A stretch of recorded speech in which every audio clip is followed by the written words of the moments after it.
Hello students, आपका स्वागत है एम हाई क्लासेस फेस्ट पे।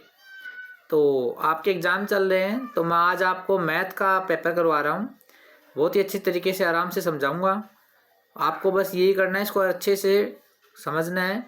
और एक बार समझ नहीं आए, 2 बार देखो, 3 बार देखो और बार बार देखो, और लेकिन इसकी प्रैक्टिस करके जाना है, जिससे आपको अच्छे से full of top full marks इसमें आपके आ जाएंगे। ठीक है, मैथ का ये पेपर है। चलो ज़्यादा टाइम नहीं लगाते हुए स्टार्ट करते हैं। पहला क्वेश्चन देखना, इसमें क्या दे रखा है। पहले क्वेश्चन में थोड़ा सा बड़ा कर लेता हूँ जिसे आपको अच्छे से दिखे। हाँ जी, इसमें दे रखा है क्वेश्चन नंबर फर्स्ट, वृत्त के व्यास का एक सिरा दे रखा है -4 और 0, दूसरा सिरा दे रखा है 2 और 0। तो इस वृत्त की त्रिज्या की लंबाई पूछी हमें। अब देखो क्या देखा, वृत्त का व्यास दे रखा है और पूछा क्या है, त्रिज्या की लंबाई। तो व्यास निकाल लेंगे जो भी सिरे दे रखे हैं, ठीक है, और उससे हाफ कर देंगे तो त्रिज्या, व्यास का हाफ करते ही आधा करते ही त्रिज्या आ जाती है। ठीक है, तो वैल्यू क्या दे रखी है, -4 और 0। तो मतलब -4 क्या है, ये एक्स की वैल्यू है। पहला पॉइंट हमारा आता है x1, दूसरा y1, x2 और y2, और उसमें वो फॉर्मूला लगा देंगे, √x2 - x1 का स्क्वायर प्लस y2 - y1 का स्क्वायर। ठीक है, ये लगा देंगे। अब इसकी वैल्यू रख देते हैं हम। x2 से क्या वैल्यू है इसकी, 2 - x1 की 0 का होल स्क्वायर प्लस y2 की वैल्यू कितनी है, 0 - y1 की कितनी है, 0 0 0, ये तो ना। तो इससे क्या आ जाएगा, ये 0 हो गया और 2 में से 0 जाए 2। ठीक है, और 2 का फिर स्क्वायर करेंगे तो 4, और फिर रूट कर देंगे तो 2। देखो मैं उसको इसमें इतना अच्छा समझ नहीं आया, आपको मैं प्रिंटेड फॉर्म में दिखा देता हूँ जिसको आपको अच्छे से समझ में आ जाए। टेक्निक का जमाना, तो टेक्निक हमें यूज करना चाहिए। देखो यहाँ पे देखो, आप अच्छे से आपको दिखाई दे रहा होगा।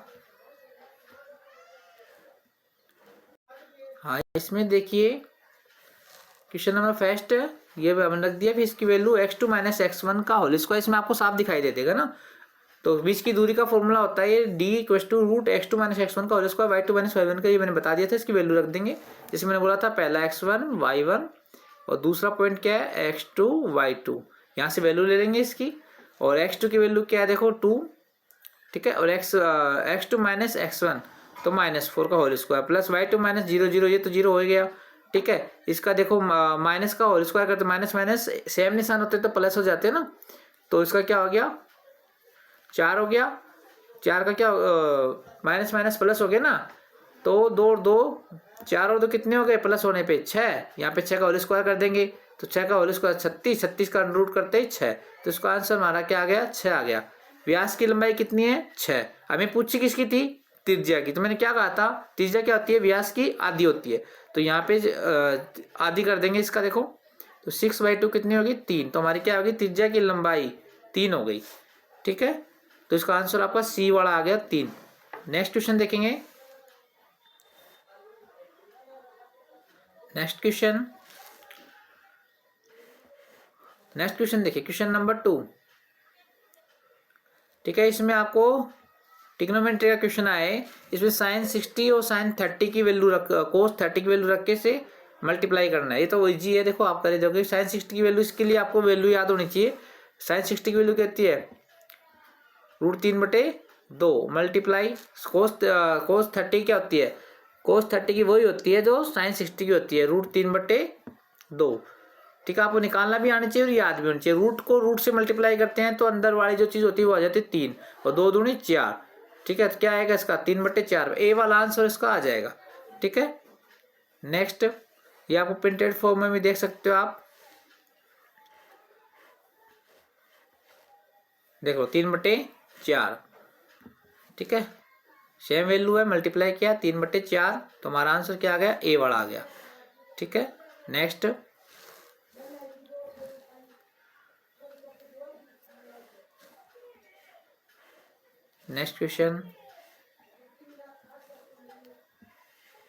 नेक्स्ट क्वेश्चन नंबर 3, इसमें क्या क्या द्विघात समीकरण दे रखा है, इसका विभक्तकरण पूछा है। इसका विभक्तकरण क्या होता है अभी देख लेते हैं क्या होता है। ठीक है, इसका विभक्तकरण क्या होता है, क्वेश्चन नंबर 3। ठीक है, इसका देखो विभक्तकरण क्या होता है। तो हमारा क्या फॉर्मूला होता है, ध्यान से देखना। हमारा ये क्वेश्चन हो गया 3, द्विघात समीकरण का विभक्तकरण पूछा है। तो इसका फॉर्मूला होता है a x square plus b x plus c. इस फॉर्म में ये आपकी है। ठीक है, तो इसमें एक एक्स स्क्वायर के कंपेयर कर लेंगे तो ए की वैल्यू क्या होगी, जो एक्स स्क्वायर के साथ है वो ए की वैल्यू है, तो ए की वैल्यू 5। बी एक्स के साथ जो भी है, जैसे 7 है ना, तो बी की वैल्यू 7 हो गई। जैसे ए की वैल्यू 5 हमने रख ली, बी की वैल्यू 7 और सी की वैल्यू ये। तो इसका फॉर्मूला होता है, सूत्र क्या लिखते हैं, डी बराबर डी का ये आपके सामने बी स्क्वायर माइनस 4ac। तो इस वैल्यू में इसको रख देंगे डी बराबर बी स्क्वायर, बी की वैल्यू क्या थी 7 ना, तो 7 का स्क्वायर माइनस 4ac। 4 ए की वैल्यू 5 है और सी की वैल्यू 2 है। इसको सोल्व कर लेंगे तो 7 का स्क्वायर हो गया 49 और 4 पंजो 20, 20 दूनी 40, 49 माइनस 40 कितना आ गया 9। तो हमारा आंसर बी का आ गया 9। ठीक है, नेक्स्ट क्वेश्चन।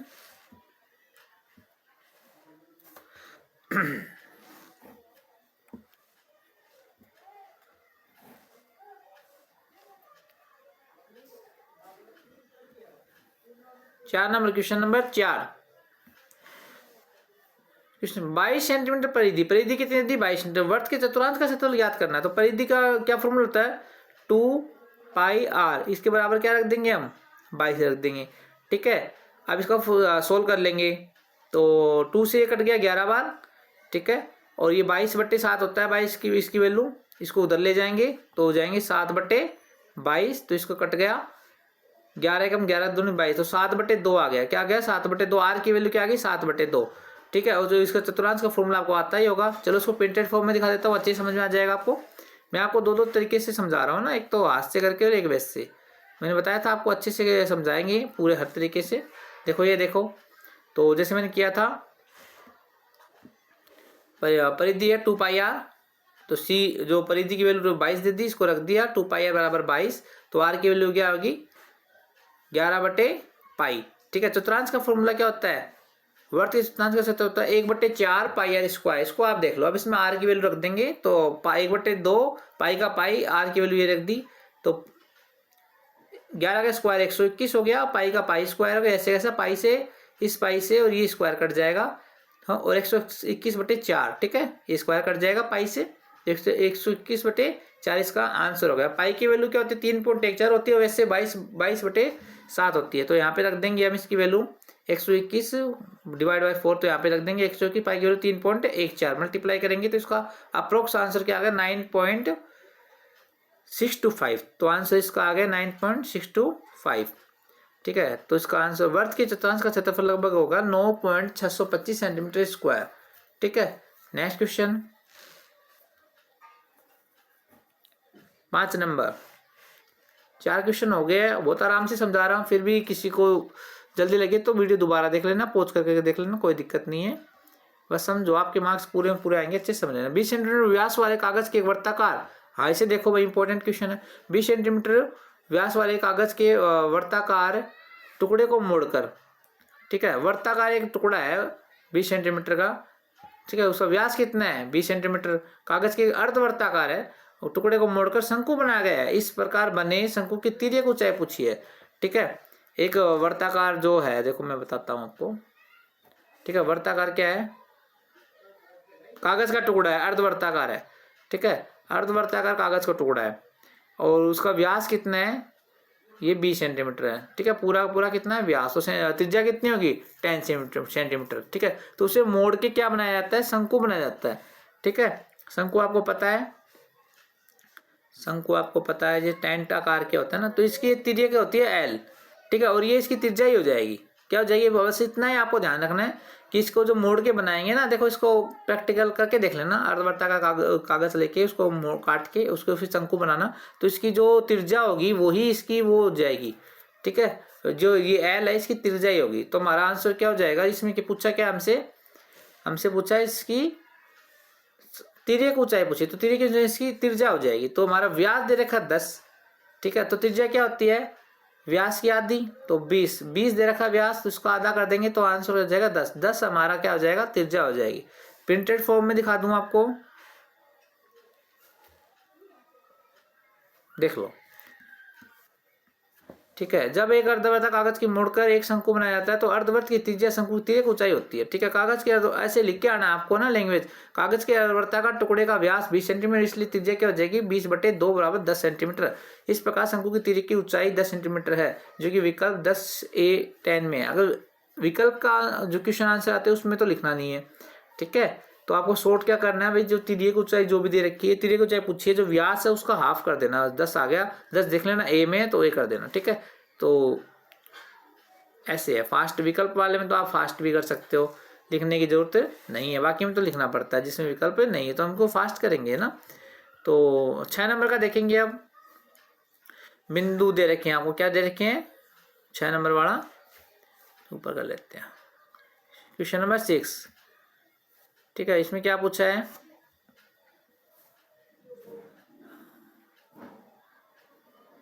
तो इसमें पूछा है बिंदु दे रखे हैं -3, 2, -5, -5, ये बिंदु को क्रम में मिलाने पर बनने वाला चतुर्भुज क्या होगा। ठीक है, आपको ऑप्शन दे रखे हैं, इसमें से कौन सा होगा। तो इसके जो बीच की दूरी निकालेंगे, सबकी क्या निकालेंगे, बीच की दूरी निकालेंगे। सारी समान हुई तो वर्ग हो जाएगी, आमने सामने की भुजा समान हुई तो आयत हो जाएगी। इस तरीके से इसको निकालेंगे। इसको देखो मैंने निकाल रखा है, आपका टाइम बचाने के लिए मैंने सारे सोल्यूशन पहले ही कर रखे हैं, तो आपके सामने है, आप इसे देखो। हाँ भाई, आपके सामने क्या है, आप इसे देख सकते हो। तो आप देखो इधर ए भी निकाल ली पहले हमने। ठीक है, ए भी निकाल ली बीच की दूरी से। मैंने फॉर्मूला बताया था x2 - x1 का स्क्वायर। ये पहले वाला हो जाता है x1 y1, दूसरा हो जाता है x2 y2। ठीक है, तो x1 - x2 का होल स्क्वायर। ठीक है, x2 - x1 का होल स्क्वायर, y2 - y1 का होल स्क्वायर, प्लस में लगा दो। इसको सोल्व कर लिया तो हमारी क्या आई, √53। ठीक है, इस तरीके से हमारा ये आ रही है। इसमें क्या आ गया हमारा, क्या देखा हमने, इसमें सबकी सब जो साइड है वो इक्वल आई है। ठीक है, अब इसका निकालेंगे विकीर्ण। क्या निकालेंगे, विकीर्ण। इसका हम बना लेते हैं, देखो कुछ 4 साइड का बना लेते हैं। तो इसकी वैल्यू लेते हैं ABCD। सारी साइड बीच की दूरी हमने निकाल ली, 4 पॉइंट दे रखे। फिर अब इसके निकालेंगे विकीर्ण। अगर इसके विकीर्ण बराबर हुए तब तो वर्ग हो जाएगा, लेकिन इसके विकीर्ण मैंने निकाले, इसके बराबर नहीं है, तो ये हमारा क्या हो जाएगा, समचतुर्भुज है, वर्ग नहीं है। ठीक है, तो इसका आंसर क्या हो जाएगा, ये समचतुर्भुज है, वर्ग नहीं है। देखो मैंने निकाल रखा है, आप देख सकते हो। इसके भी मैंने क्या निकाले, विकीर्ण निकाला। तो विकीर्ण एक तो 50 आया, एक √162 आया, तो ये बराबर नहीं है, इसलिए यह चतुर्भुज समचतुर्भुज है। ठीक है, जो विकल्प ए में। अगर विकीर्ण भी इसके बराबर जाते हो वर्ग हो जाता, क्या हो जाता, वर्ग हो जाता। क्वेश्चन नंबर 7 में देखते हैं अब। 7 नंबर क्वेश्चन। ठीक है, रेखीय समीकरण दे रखा हमको, क्या दे रखा है, रेखीय समीकरण दे रखा है। क्या दे रखा है, रेखीय समीकरण 3x - 7y = 10। तो x के पदों को व्यक्त करने पर यह बन जाता है। ठीक है, तो इसको x के पदों में व्यक्त कर दो और कुछ नहीं करना है। ठीक है, देखते हैं, मतलब x की वैल्यू निकालनी है तो उधर 10x है, यहीं पे कर देता हूँ ना। बाकी सब एक एक करके ले जाओ वहाँ पे। तो यहाँ पे है 3x बराबर, तो उधर ले जाएंगे -7y को, तो 10 माइनस की चीज़ें बराबर की एक साइड से दूसरी साइड ले जाएंगे, तो माइनस किस में हो जाएगा, प्लस में हो जाएगा 7y। ठीक है, हमें तो x चाहिए, तो इस 3 को भी ले जाएंगे मल्टीप्लाई में, दूसरी साइड उसमें जाएगा डिवाइड में जाएगा। तो इसका आंसर 10 + 7y और 3। ठीक है, प्लस की माइनस में जाती है, इक्वल बराबर के एक साइड से दूसरी साइड कोई भी चीज जाती है तो प्लस की माइनस हो जाती है, माइनस की प्लस, मल्टीप्लाई की डिवाइड, डिवाइड की मल्टीप्लाई। तो ये 7y किस में था, माइनस में था, तो इधर जाके प्लस में हो गया। ठीक है, और ये मल्टीप्लाई में था 3, तो इधर भाग में आ गया। तो हमारा ये आंसर देखो किस में है, सी में। प्रिंटेड फॉर्म में और दिखा देता हूँ आपको। ठीक है, प्रिंटेड फॉर्म में आप देख सकते हो, सी हमारा आंसर आया है। ठीक है, अब नेक्स्ट क्वेश्चन करेंगे, क्वेश्चन नंबर 8। क्वेश्चन नंबर 8 देख लीजिए। हाँ भैया, दे रखा है इसको बहुलक चिन्ह की बतानी है। क्या बतानी है, बहुलक याद करना है मेन, तो बहुलक बतानी है। तो मैं इसका आंसर सीधा वहीं देख लेते हैं, टाइम ज़्यादा नहीं लगाएंगे आपका। ठीक है, इसमें देखिए भाई बहुलक याद करना है, ठीक है। तो उच्चतम सारणी उसकी क्या थी, 7 थी, आपने देखा हो तो उसकी जो नीचे वाली थी उसमें 7 थी, उसमें क्या आ रहा था 60 से 80 आ रहा था, ठीक है। तो इसका बहुलक का क्या फॉर्मूला होता है, lower limit plus upper limit divide by 2। तो 60 में से 60 से 80 में लोअर सबसे कम क्या है 60 है, सबसे ज़्यादा 80 है, जोड़ो 140 है, 2 का भाग दे दिया, क्या आ गया 70 आ गया। ए नंबर वाला क्या आ गया, ए नंबर वाला। आपको मैं और भी शॉर्ट ट्रिक बता सकता हूँ जिसमें वो ये सब होते हैं ना, ऑप्शनल होते हैं ना, जिसमें ऑप्शन दिए उसमें लिखना तो पड़ता नहीं, तो शॉर्ट तरीके से हम कर सकते हैं। कैसे कर सकते हैं देखो मैं आपको बताता हूँ। यहाँ पे इसमें नीचे वाली संख्या में देखो सबसे बड़ी क्या है 7 है, 7 के ऊपर देखो क्या है, ठीक है 60 और 80, तो इसके बीच की क्या 70, तो हमारा आंसर 70। और भी जैसे मैं और भी शॉर्ट ट्रिक करा सकता हूँ इसमें, जैसे एक ऊपर ऊपर था, मैं आपको एक बार दोबारा बता दूँ शॉर्ट ट्रिक जिसमें एवरेज वालों में तो हम शॉर्ट ट्रिक लगा ही सकते हैं। देखो इस जैसे ये वाला क्वेश्चन है ना, इसमें एक्स वाई के तो 0 है, ठीक है, एक्स एक्स की दे रखी है -4 और 2, ठीक है। तो आप देख सकते हो -4 से और 0 पे आएंगे, जैसे ऐसे तो होता है, ठीक है, -1 -2 -3 -4, तो यहाँ पे और इधर देखा +1 +2, तो -4 से +2 से काउंट कर लो, 4 तो हो गए, 2 हो गए, कितने हो गए 6 हो गए ना, तो इसका आंसर क्या आ गया 6 आ गया। तो 6 क्या व्यास दे रखा है, तो 6 की आधी क्या हो गई, त्रिज्या तो आधी होती है 3, 3 हो गया। तो ऐसे डायरेक्ट भी कर सकते हैं अपन, ऐसी कोई बात नहीं है। तो ये हमारा हो गया 7 नंबर का हो गया, 8 नंबर का हो गया। 9 नंबर का देखो 6 पाई लंबाई वाले एक वृत्त का चाप का केंद्र 120 डिग्री का कोण, वृत्त का व्यास याद करो, ठीक है, वृत्त का व्यास याद करो। देखो प्रिंटेड में देख लो जल्दी जल्दी जी, तो वृत्त का व्यास याद करना, ठीक है। तो चाप की लंबाई का फॉर्मूला क्या होता है हमारा, एल इक्वल टू क्या होता है रूट थीटा।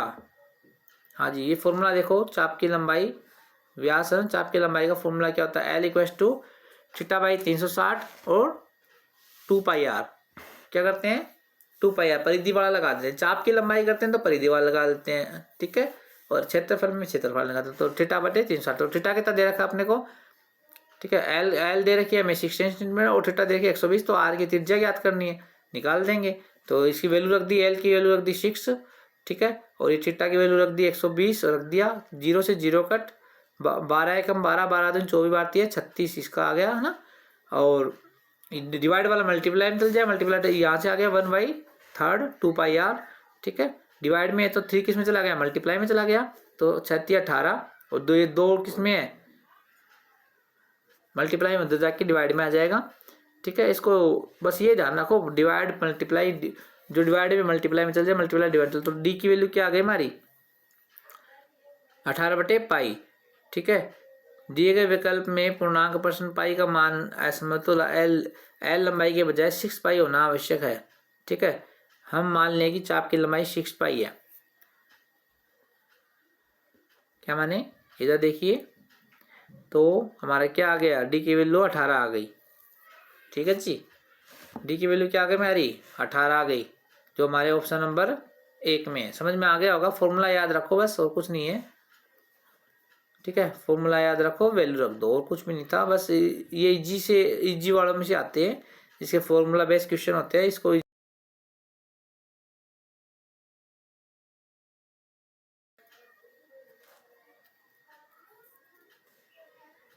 Next question.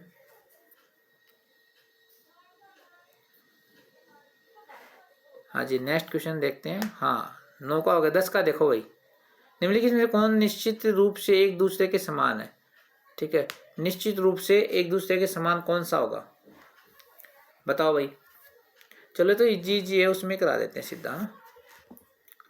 भाई निश्चित रूप से समान कोई भी दो समपंचभुज ना, एक्सप्लेनेशन देख लीजिए, बी का आंसर है समरूपता के लिए आकृति की संगत कोण बराबर होने चाहिए और संगत भुजाओं का अनुपात समान होना चाहिए, ठीक है। तो बाकी सब तो अलग हो सकते हैं, लेकिन जो पंचभुज नियमित बहुभुज, ठीक है, ये समय आएगा नियमित बहुभुज जैसे समपंचभुज, ये सभी कोण और सभी भुजाएं समान होती है, इसलिए इस प्रकार के कोई भी दो नियमित पंच बहुभुज हमेशा समरूप होंगे, ठीक है।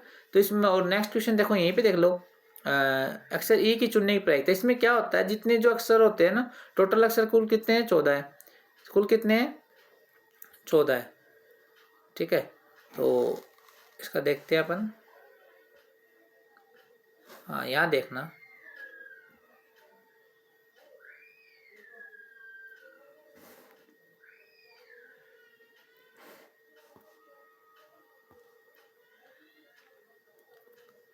तो इसमें क्या आता है देखो मैं बता देता हूँ। इसमें जो टोटल कितने हैं 14, यहीं पे करके बता देता हूँ ना।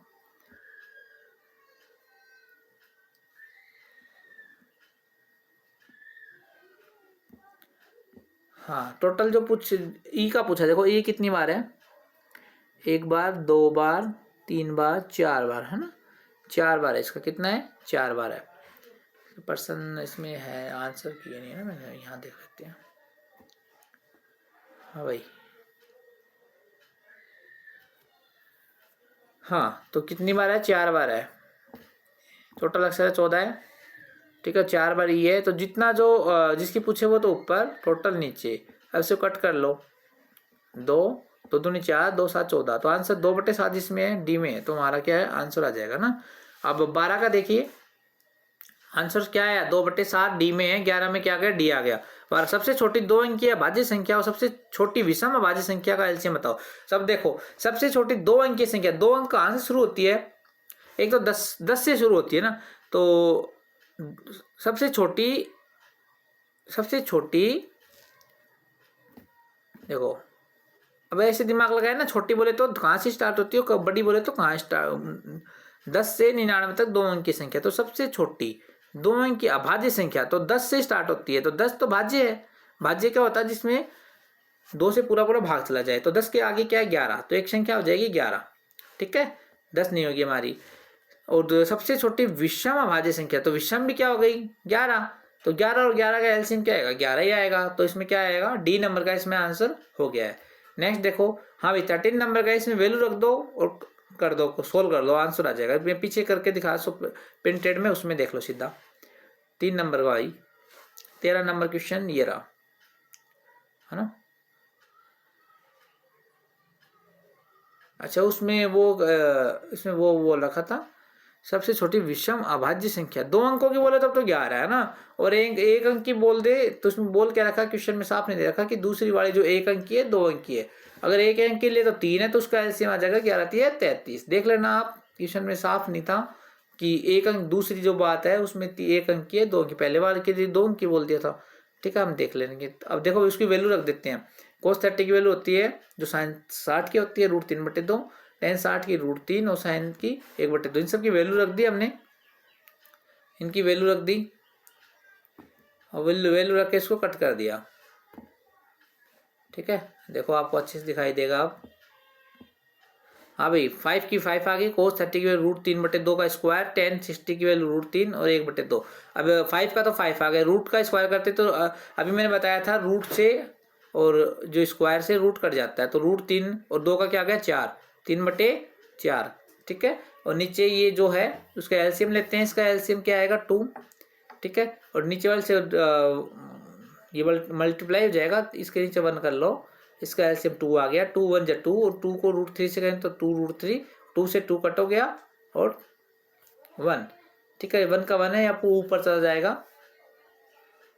कैलकुलेशन तो आप देख लो अच्छे से, कहीं नहीं समझ में आया बता देना। ये 2 ऊपर चला गया, देखो 3/5 दिए 15, ऊपर वाली का मल्टीप्लाई हो गया, क्या हो गया मल्टीप्लाई, 5 दिए 15 और 4 का 4 आ गया ना, और ये ऐसे का ऐसा कर दिया। अब ये ऊपर चली जाएगी, ये देखो ऊपर करेगी 2, पलटी मार देंगे ना, तो अब ये 2 से 4 कट जाएंगे 2 टाइम, ठीक है, या 2 से 2 भी काट सकते थे। अब इसका सोल्यूशन देख लो आपके आगे है, आगे देख लो।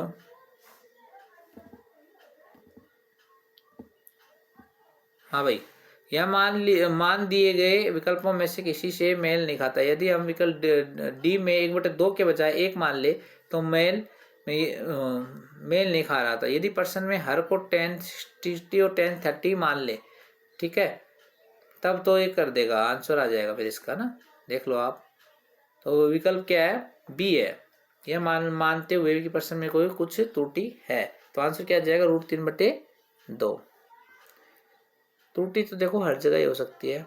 नेक्स्ट देखो, द्विघात समीकरण के शून्यक, देखो 14 नंबर में क्या पूछा है, द्विघात समीकरण के आपको शून्यक पूछे हैं, क्या पूछे हैं, शून्यक पूछे हैं। तो इसमें क्या करते हैं, वही पहले भी करके आए थे हम, 20⁻⁴ ये आपका क्वेश्चन है, इसमें शून्यक पूछे हैं, तो 20⁻⁴ इसका फॉर्मूला क्या बताता है, ax² + bx और +c, इससे कंपेरिजन कर लेंगे तो पहला वाला जो है वो क्या आ जाएगा हमारा, ए बी सी की वैल्यू हमारी आ गई 1, बी की वैल्यू 4 और सी की वैल्यू 5।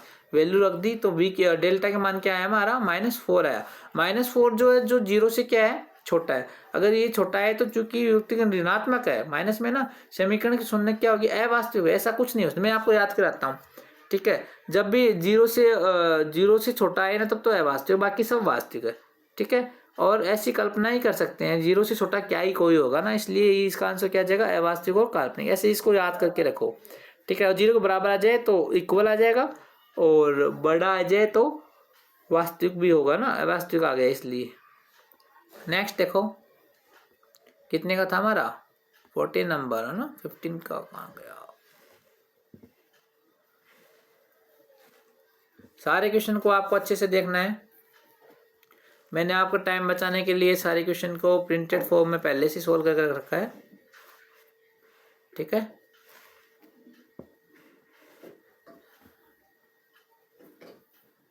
बताओ भाई 15। यदि त्रिज्या R1 और R2 वाले दो वर्त के क्षेत्रफल का योग त्रिज्या R वाले वर्त के क्षेत्रफल के बराबर है तो क्या होगा बताओ, ठीक है। वर्त के क्षेत्रफल का योग, ठीक है। तो वर्त का क्षेत्रफल क्या होता है πr², ठीक है। तो πr1 का r बड़ी वाली ले लेते हैं ना, और प्लस πr2 का होल स्क्वायर किसके बराबर है πr का होल स्क्वायर। πr² होता है ना, हाँ। अब पाई कॉमन लेके पाई से पाई कट जाएगा ना, पाई से पाई कट जाएगा तो क्या आ जाएगा हमारे पास, देखो पाई कॉमन ले लिया हमने, तो इधर अंदर क्या बचा r1 का होल स्क्वायर प्लस r2 का होल स्क्वायर, तो इधर पाई है ही r है ना, तो पाई से पाई कट गया, ये सिर्फ r आएगा। तो हमारे पास क्या आ गया, ये आ गया। अब देखो इसमें ऑप्शन कहाँ पे, ये वाला सी में देखो, ये सेम टू सेम मिल गया अपना, ठीक है। तो 15 में सी आ जाएगा। नेक्स्ट देखो 16 का क्वेश्चन नंबर 16। किसी वर्त के चतुर्थांश का फॉर्मूला भी तो करके आए थे ना, किसी वर्त के चतुर्थांश का क्षेत्रफल ज्ञात करने का भी करके आए थे ना, 1/4।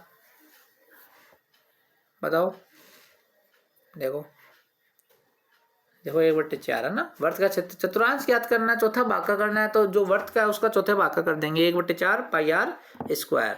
क्या कर देंगे 1/4 πr², ठीक है। तो डी वाला हमारा वर्त के क्षेत्रफल गुणा 1/4, ठीक है। हाँ भाई इसका देखो 759 और 44 का HCF 2D 13 है, तो डी का मान ज्ञात करो। तो HCF इसका HCF निकाल के उसके रख देंगे। देखो यूनिक प्राइम फ्रैक्शन है ना, 759 का 3, 11, 23 है, 44 का 2, इसका HCF तो सबको आपको निकालना आता ही होगा ना, उस हिसाब से इसका HCF रख देंगे। और फिर इसका आंसर क्या है unique 11, the highest common factor है ना। HCF कितना आ गया 11 आ गए, और इसको हम इसके बराबर रख देंगे। क्या कहा है दोबारा देखना है एक बार इसको क्वेश्चन को, 759 और 44 का HCF कितना 2D प्लस 13 है, तो इसका HCF सबको निकाल लेंगे, आता है अपने को ना, और HCF निकाल के 2D प्लस 13 के बराबर रख देंगे, डी की वैल्यू आ जाएगी। देखो हमने निकाला इसका HCF निकाला हमने 11, ठीक है। LCM HCF तो बचपन में सीख लेते हैं हम, ठीक है। 11 इसके बराबर रख दिया। अब 13 उधर जाएंगे तो प्लस की चीज माइनस में हो जाएगी, ठीक है। और माइनस प्लस क्या होते हैं सेम, माइनस प्लस माइनस होते हैं, तो 13 में से 11 माइनस होंगे तो 2 आ गया। और जो चिन्ह है जो बड़ी संख्या होती है जैसे 13 बड़ी है 11 से, तो उसका आएगा, उसमें माइनस का लगा है, तो इसमें भी आंसर में क्या लगेगा माइनस लगेगा, ठीक है। तो माइनस का 2 आ गया, ये डिवाइड मल्टीप्लाई में डिवाइड में आ जाएगा, तो 2 1 जा जैसे डी है -2 मल्टीप्लाई में डिवाइड में आ गया, 2 1 जा 2, 1 आ गया, माइनस था तो -1 आ गया, डी की वैल्यू क्या आई -1, हमारा आंसर आ गया ना। नेक्स्ट देखो, हाँ भाई प्रायिकता वाला देखो, ये इंपॉर्टेंट क्वेश्चन है।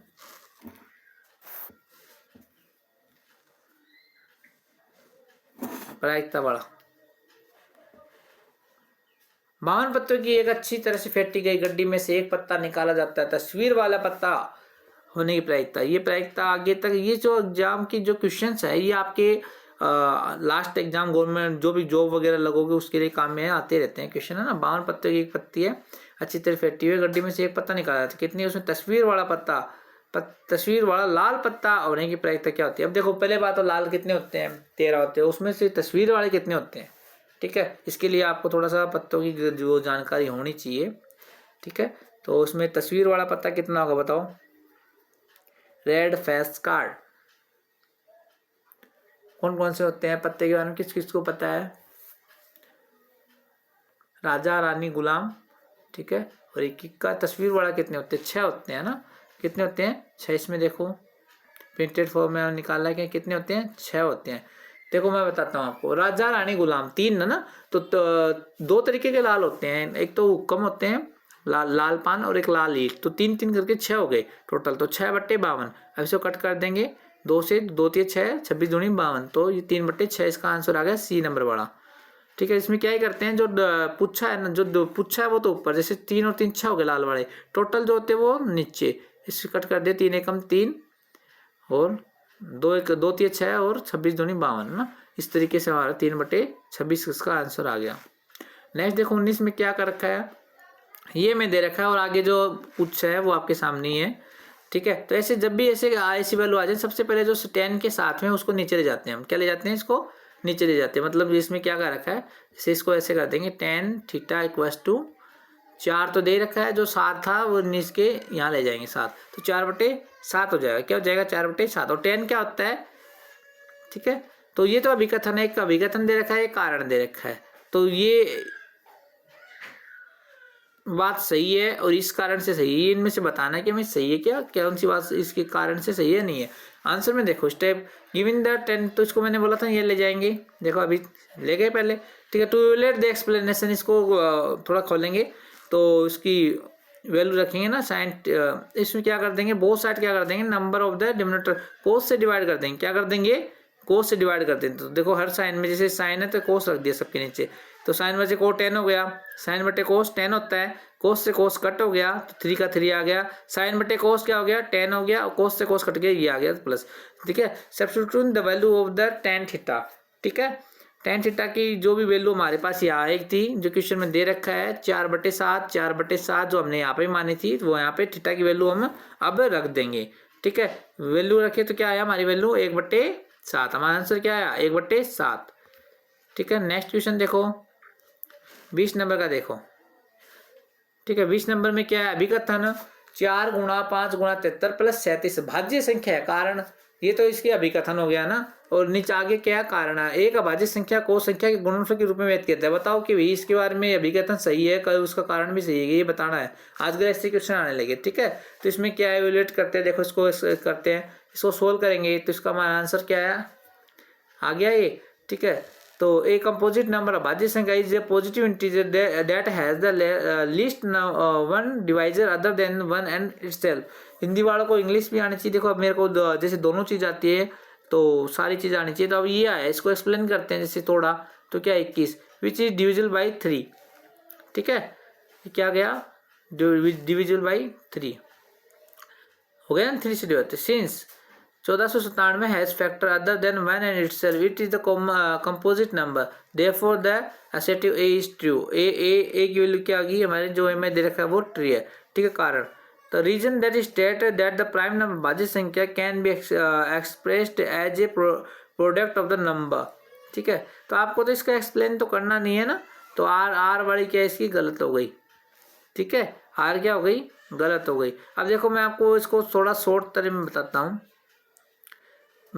देखो इसमें एबीसीडी तो है, इसमें लिखना है नहीं, शॉर्ट बताता हूँ। देखो पहली तो क्या देखिए, इसके भाज्य संख्या है, अभिकथन क्या है? भाज्य। दूसरी बात दे दी है भाज्य के लिए, अगर ये भाज्य के लिए देती तब तो सही हो भी सकता था, लेकिन भाज्य की तो साफ साफ दिख रहा है गलत है। भी जो आंसर तो भाज्य की दे रखा है और कारण दे रखा है भाज्य का, तो ये गलत है। ठीक है, तो पहला तो सही हो गया, दूसरा क्या हो गया? गलत हो गया। ठीक है, ये शॉर्ट होता है, जो कंपटीशन में ऐसे काम ऐसे निकालते थे ना, है ना, तो ऐसे तो जल्दी से कर लेते हैं।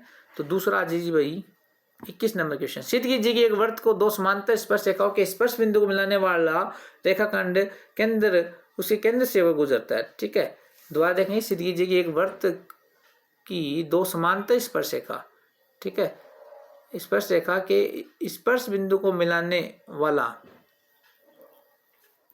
रेखाखंड केंद्र से वो गुजरेगा। हाँ, केंद्र से गुजरेगा भाई। ठीक है, तो ये आपको क्या करना है? सिद्ध करना है। तो उसमें consider the circle O L1 and L2 parallel tangent of the circle. Let the point of the tangent A and B respectively. Line the segment constant. The point of the tangent is AB. ठीक है. Tangent of the circle the perpendicular to the radius of the point the tangent. So OA equals to क्या हो गया L1 और ये O2 हो गया ना. तो इसमें लिखने वाला है तो इसको आपको लैंग्वेज लिखनी पड़ेगी ना. तो यहाँ पे देख लेना अच्छे से लैंग्वेज, वीडियो पॉज करके देख लेना एक बार दो बार है ना. तो इसको अब मैं पूरा दिखा दिया मैंने आपको अच्छे तरीके से. So the distance with the parallel tangent in the diameter of the circle.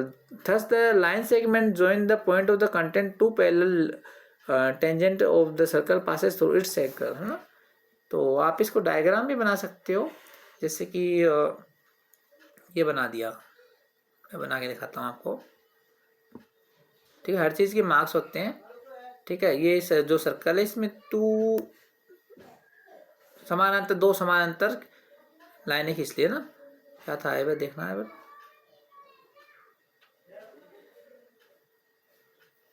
दो समानांतर स्पर्श रेखा है ना. एक वर्त बना लिया, दो समानांतर स्पर्श रेखा कर दिया ना. और इसको मिलाने वाली जो केंद्र से भी गुजरेगी ये वाली है ना, केंद्र से जाएगी. इसको दोनों दो स्पर्श बिंदु जहाँ से स्पर्श किया हम उसको मिलाएंगे तो ठीक है. चाहे आप इसको कहीं से भी ले लो, मान लो ये स्पर्श रेखा कर ली तब भी ये केंद्र से जाएगी. तो ऐसा है. एक्सप्लेन जो लैंग्वेज है वो भी इसे कर दिया हमने ना. नेक्स्ट देखो. हाँ भाई, यदि y sine 45 cos 45 equal to ten square 45 cos square 30, तो y का मान ज्ञात करना है. क्या करना है? y का मान ज्ञात करना है. ठीक है,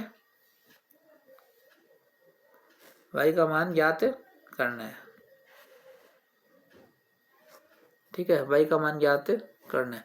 तो substitute the no that trigonometry value, इन सब की वैल्यू आपको पता होना चाहिए. वो वैल्यू रख देंगे हम सारी है ना. साइन 45 की 1/√2, कोस 45 की 1/2, टेन 45 की 1, कोस 30 की जो साइन 30 की होती है √3/2. इन सब की वैल्यू हम यहाँ पे रख दी हमने जैसे इसमें कह रखा था.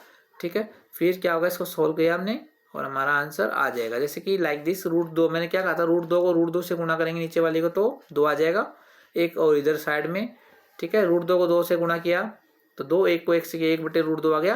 और 1 का स्क्वायर 1 आता है. √2 3 को √3 से गुणा करेंगे तो 3, 3 को 2 का स्क्वायर 4, तो 3/4 इधर आ गया. माइनस प्लस करके हमारा आंसर ये आ गया. और ये 2 से 4 से 2 कट जाए, 2 दूनी 4 है ना. तो y की वैल्यू क्या आ गई, 1/2. क्या आ गई, 1/2. ठीक है, नेक्स्ट क्वेश्चन देखते हैं. y की वैल्यू अब देखो भाई 23 नंबर मध्य पद ज्ञात करना है. क्या ज्ञात करना है, मध्य पद ज्ञात करना है. इसमें देखो क्या है, सारे क्वेश्चन बहुत इंपॉर्टेंट है. अब देखो ये क्या है, समांतर श्रेणी है. समांतर श्रेणी का एक ये होता है हमारा कि इसका जो डिफरेंस है ना तो हर अक्षर में तो वो बराबर होता है. जैसे 9 में से 5 जाएंगे तो 4, और 13 में से 9 जाएंगे तो 4, तो 4 4. इस बीच के पद जो है उसको ज्ञात करना है. लास्ट 5 से स्टार्ट हो गए 201 तक है ना. तो पहले तो इसमें निकालते हैं a, पहला पद जो होता है वो होता है a. तो a की वैल्यू कितनी है हमारी 5. फिर d निकालते हैं. तो d क्या होता है, A2 माइनस A1, ये होता है d. ठीक है, तो d की वैल्यू क्या है, A2 कितनी है हमारी 9, दूसरा पद, पहला पद 5, तो क्या आ गया 4. तो d की वैल्यू क्या आ गई हमारी 4 आ गई. फर्स्ट आपको फॉर्मूला रख दो. फॉर्मूला क्या है, ये आपके सामने है फॉर्मूला. ठीक है, an equals to a plus n-1 into D, a plus n-1 into D. तो a की वैल्यू क्या है 5 है. ठीक है, और n-1 डी की वैल्यू क्या है 4 है. तो उसको इधर उधर ले जाके और n की वैल्यू हमारी क्या आ गई 50 आ गई. चूंकि n सम संख्या इसलिए 2 मध्य पद होंगे. ठीक है, सम संख्या है तो 2 मध्य पद होंगे. मध्य पदों की स्थिति ज्ञात करना. ठीक है, जब मध्य पदों की संख्या n सम होती है तो मध्य पद 2 होते हैं, n/2 और n/2 + 1 वह पद. ठीक है, 50 है टोटल, तो 50 25वां पद और 26वां पद, 25वां पद और 26वां पद.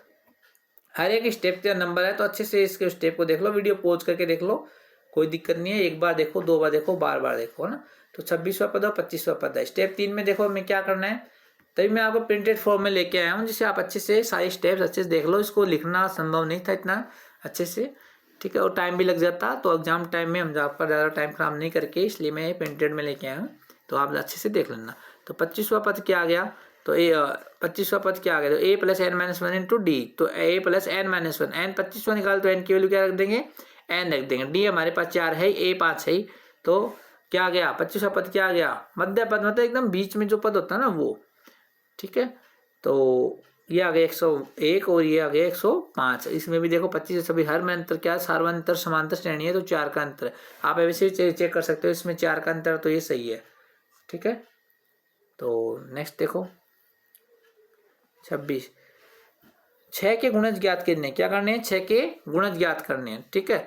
50 और 700, हाँ भाई क्या करना है, 50 और 708 के मध्य 6 के गुणज एक समांतर श्रेणी बनाती है। क्या करती है, 6 की समांतर श्रेणी सब में 6 होगी, 6 का वो होगा ना, तो 50 6 का अंतर होता है, समान अंतर होता है, तो वो होते हैं। तो 50 से बड़ा 6 का पहला गुणज क्या होगा, 54 होगा ना, 9 पंजे 45, 9 6 54, ठीक है। और 708 से छोटा अंतिम, पहला और अंतिम देख लेते हैं ना, तो 702 होगा। ये क्या हो गया, 6 गुणा 117, तो 6 तो 6 है ही, ठीक है। इसलिए पी में क्या हो गया 54 60 32, में क्या हो गया, ए की वैल्यू कितनी आई, देखो 6 का अंतर किया, 6 से गुणा से पूछा था ना, 50 से और 100, देखो इधर दिवाली लाइन देखो, 50 से 100 708 के मध्य पूछा है, तो 50 से जो अगली डिजिट जो होगी, जो 6 से डिवाइड है 54 है, ठीक है। और 708 से पहली वाली कितनी आई, कितनी है 702, 702, ठीक है। तो अभी 6 का अंतर है, तो 54 प्लस 6 कितने होते हैं 60,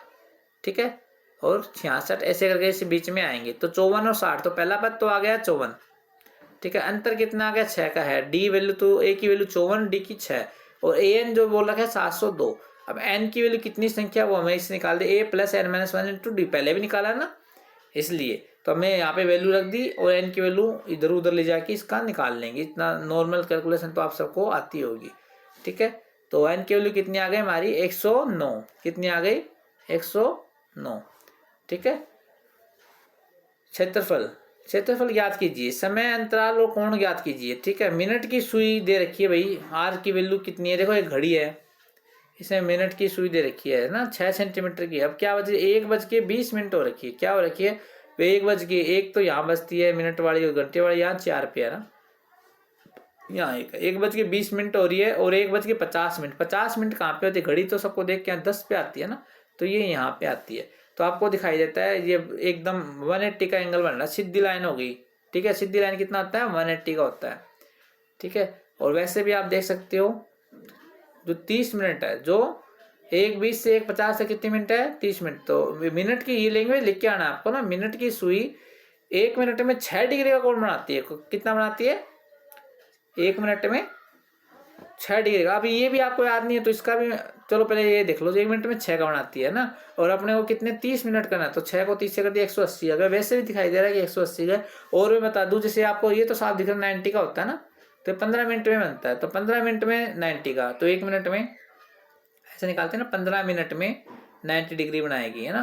तो 1 मिनट में डिवाइड बाई 15, 15 6 90, तो 1 मिनट में 6 डिग्री, ठीक है। और 30 मिनट का चाहिए हमें, 30 मिनट का कैसे भाई, 1 से 1:50 तक 30 मिनट तो हुए, 50 में से 20 माइनस में 30 हो गए ना, तो 30 को 6 से गुणा कर देंगे 180 हो गया ना। नेक्स्ट देखो, त्रिज्याखंड का क्षेत्रफल ज्ञात करना है, क्या ज्ञात करना है त्रिज्याखंड का क्षेत्रफल ज्ञात करना है। तो इसका त्रिज्याखंड का फॉर्मूला आपने पहले भी निकाला था, ठीक है, पाई बाई 360, वो परिधि निकालते हैं उस परिधि का लगाते हैं, इसमें क्षेत्रफल का मैंने तब बताया था आपका। तो पाई आई स्क्वायर, तो आर की वैल्यू कितनी दे रखी है 6 दे रखी है, तो हमारा आंसर गया 18 पाई स्क्वायर। सुई द्वारा साफ किया गया क्षेत्रफल कितना हो गया 18 पाई स्क्वायर, ठीक है। नेक्स्ट देखो त्रिज्याखंड का क्षेत्रफल, नेक्स्ट क्वेश्चन दे रखा है त्रिज्याखंड का क्षेत्रफल ज्ञात करना, ठीक है। तो त्रिज्याखंड का क्षेत्रफल पाई अपॉन, ये भाई फॉर्मूला पढ़ा है, theta upon pi by pi are square, ठीक है। तो आर की वैल्यू देखिए 6, थीटा दे रखी है 60, वैल्यू रख देंगे 0 से 0 कट, 6 कम 6 6 6 36, 1/6 आ गया पाई 6 से 36, ठीक है। 6 से दोबारा कट जाएगा तो 6 पाई स्क्वायर, क्या आ गया 6 पाई स्क्वायर।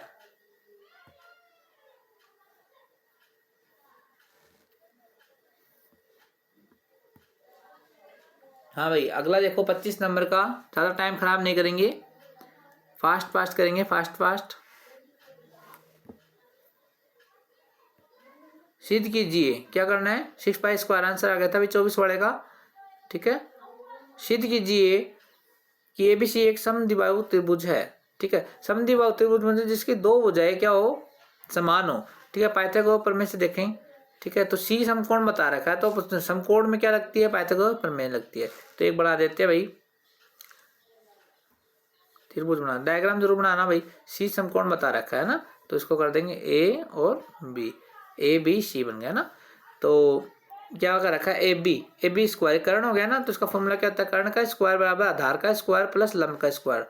ठीक है, तो ये तो कर्ण हो गया और ये आधार हो गया, ये लंब हो गया और ये आधार हो गया। ठीक है, तो इसका स्क्वायर कर देते हैं, नाम दे दिया आधार को क्या, BC है। ठीक है, दी गई शर्त के अनुसार दिया है AB बराबर 2AC, AB बराबर 2AC। ठीक है, तो A स्क्वायर बराबर 2A, इसका दोनों साइड कुछ भी कर सकते हैं समीकरण के। तो AB का स्क्वायर किया तो 2AC का भी स्क्वायर कर दिया, तो क्या आ गया, 4AC आ गया। पाइथागोरस प्रमेय से AB स्क्वायर का मान रखने पर, ठीक है, इससे AB स्क्वायर का वैल्यू है ना, वो हमने इसमें रख देंगे अब इसमें। ठीक है, AB स्क्वायर की वैल्यू इसमें हम रख देंगे, तो क्या हो गया, देखो AB स्क्वायर की वैल्यू क्या हमारे पास ये है, तो हमने ये वैल्यू रख दी इसमें। तो आप देख सकते हो BC की वैल्यू क्या आ गई, √3AC। ठीक है, चूंकि AC और BC बराबर नहीं है, तो दो भुजाएं बराबर नहीं है, इसलिए यह समद्विबाहु त्रिभुज नहीं है। ठीक है, बराबर होती तो दो भुजाएं समान होती है ना, तो इसलिए समद्विबाहु त्रिभुज। प्रश्न में विरोधाभास है, प्रश्न में अब BC बराबर AC सिद्ध करना है, जो कि असंभव है। ठीक है, इस तरीके से आप दे सकते हो। दिए गए शर्त के अनुसार ये समद्विबाहु त्रिभुज नहीं है। अब देखो 26 का देखो भाई, न्यून कोण A ज्ञात करना है। क्या करना है, न्यून कोण A ज्ञात करना है। ठीक है, समीकरण को सरल करना है। दिया गया समीकरण sin A बराबर 1/2। ठीक है, इनकी वैल्यू sin 30 की वैल्यू क्या होगी, 1/2, sin A बराबर 30A। नेक्स्ट में देखो,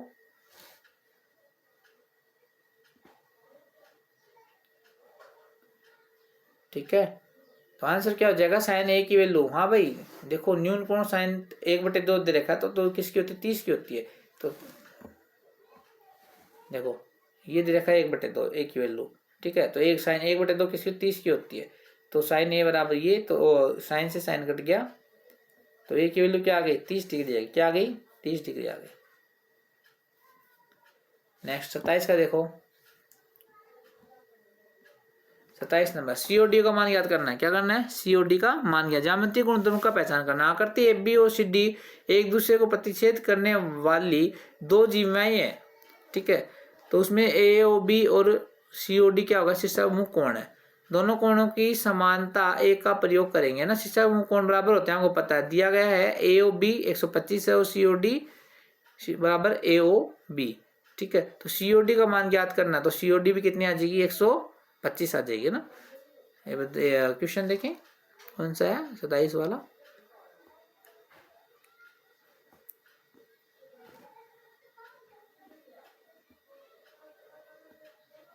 हाँ जी, अब देख लो आपके सामने है। ठीक है, तो AOB दे रखा है, तो COD शीर्षाभिमुख होगा ना, आमने सामने का कौन, क्वेश्चन में आपको दे रखा है। देखो शीर्षाभिमुख कौन हो गया, तो ये भी कितना हो गया, 125 हो गया, शीर्षाभिमुख कोण है ना। नेक्स्ट देखो 126 वाला देखो भाई, 26 नहीं 28 वाला क्वेश्चन। शून्य की गणना कीजिए, शून्य को और गुणांक के बीच का संबंध स्थापित। एक तो ये एक अथवा वाला क्वेश्चन है। ठीक है, तो इनमें से आप एक कर सकते हो, जिसमें अथवा लगा ना, जिसके नीचे लगा उस क्वेश्चन में से और इसमें से एक कर सकते हो। इसमें अल्फा बेटा द्विघात समीकरण दे रखी है, तो y का मान याद करना। चलो हम इसको सॉल्यूशन से देखते हैं सीधा।